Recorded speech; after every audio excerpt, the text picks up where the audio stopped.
Hey, real progressives, this is Jackie Luqman, and don't worry, I am not driving. I'm actually sitting on the side of the road waiting for some traffic to go by.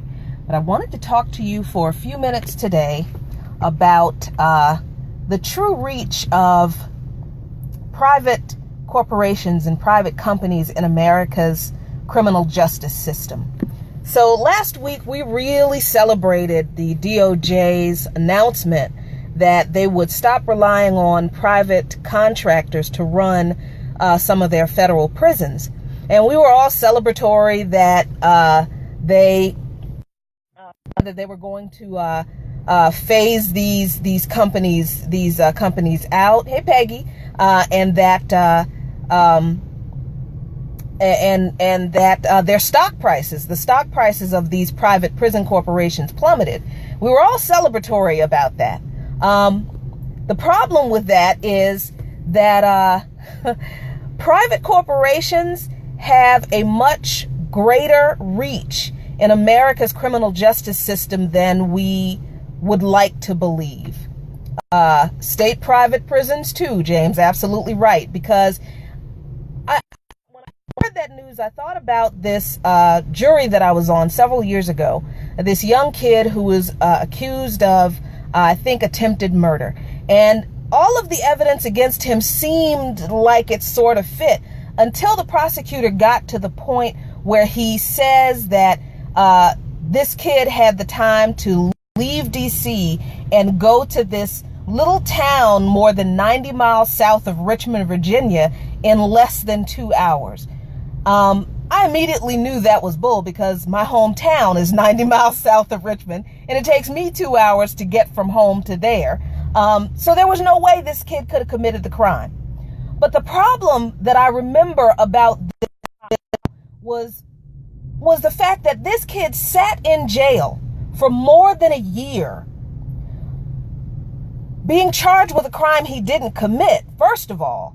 But he sat in jail waiting for trial because he couldn't afford to post bail to get out when he was charged before his trial date came. Because I don't know if people realize but not everybody who is in jail has actually been formally convicted of a crime. A lot of people haven't even been formally charged with a crime. So you can sit in jail after being arrested for jaywalking if you can't afford to pay the jaywalking fine, your fine doubles, you can't afford to pay the doubled fine, and then you got a bench warrant out on you for your arrest. That's what was happening in Ferguson, Missouri. You can be thrown in jail for not paying a fine. So while you're in jail, oh, and by the way, the fine collection that's done by most state municipalities, done by private corporations. So you get thrown in jail, the telephone calls you make to your family run by private corporations. So the rates you pay for those, the rate your families pay for those collect calls, double that what you and I pay on our Sprint family plan. The food that's served in jail,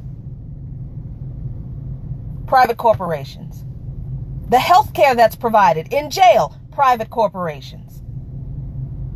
GPS monitoring for people who are out on some kind of bond or who have been convicted and have to be monitored, private corporations. Halfway houses run by private corporations. Drug screening in jail and in prison run by private corporations.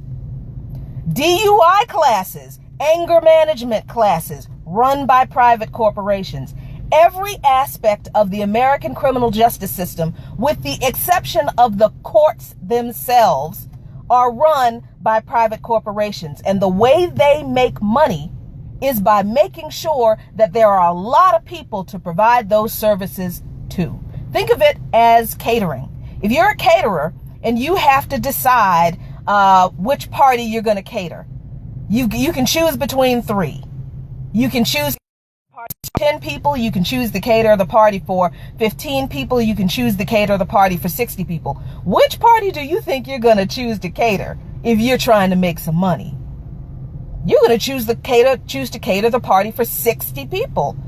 because that's more people for you to feed and you can charge more money for more people.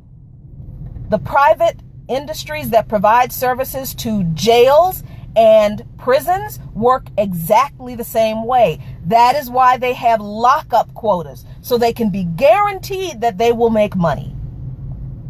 So does it make a little bit more sense now why mass incarceration lasted and ramped up the way it did and why it was tied to these private prisons? Does that make a little more sense now?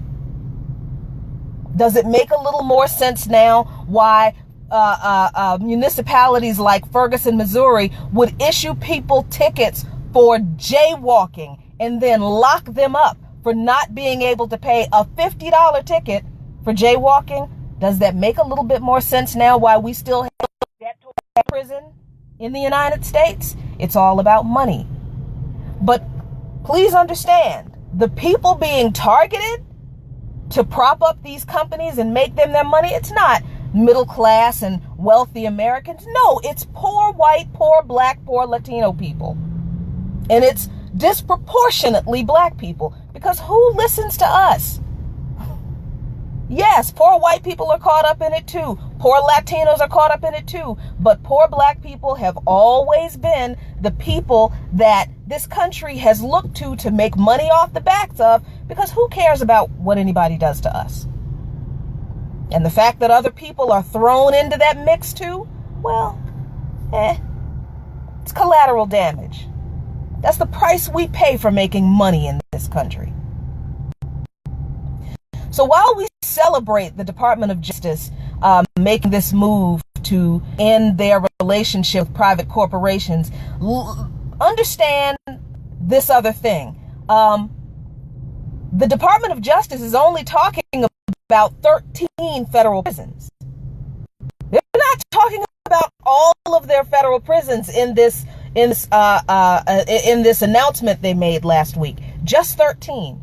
And those 13 prisons are designated immigrant-only prisons. Those 13 prisons are the last stop in the deportation process for unlawful immigrants who have criminal records. It's those 13 prisons that the Department of Justice is focused on in their announcement.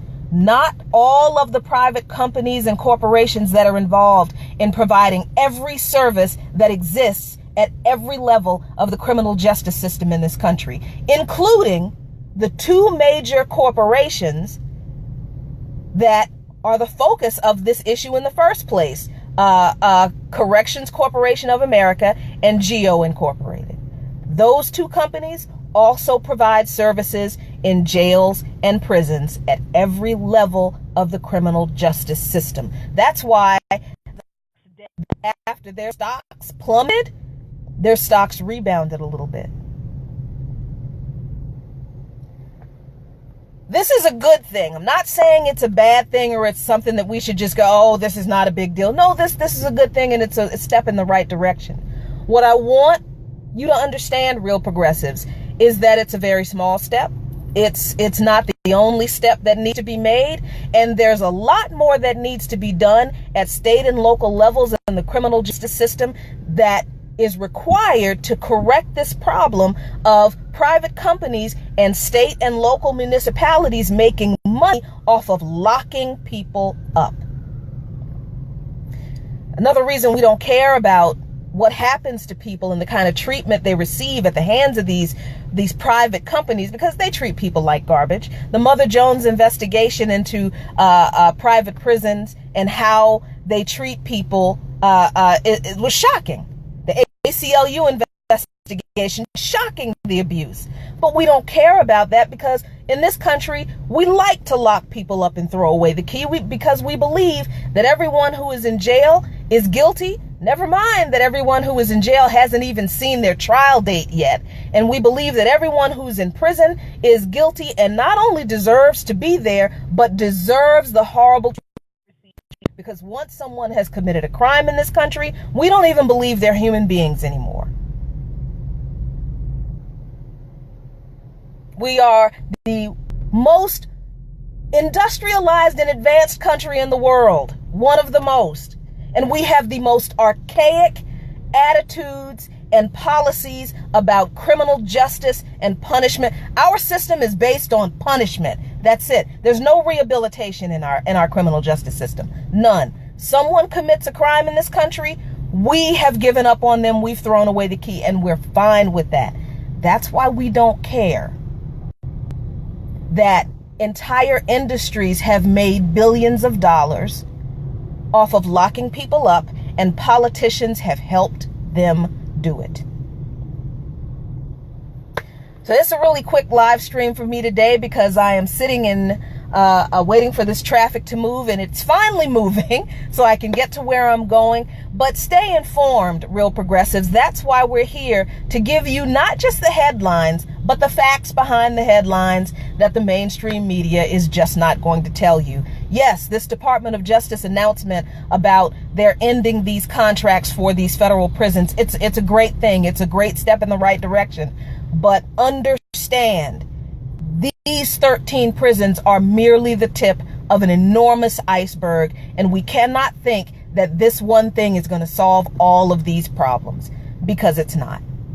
Thanks for listening. Y'all stay safe. Have a great day. And tune in at 7:30 p.m. Eastern Standard Time, where I will finally have my interview with Jay Winterhorn, and a Native American historian, advocate, activist, and local radio host. We're going to be talking about a lot of stuff about Native American history and activism this evening at 7:30 p.m. EST.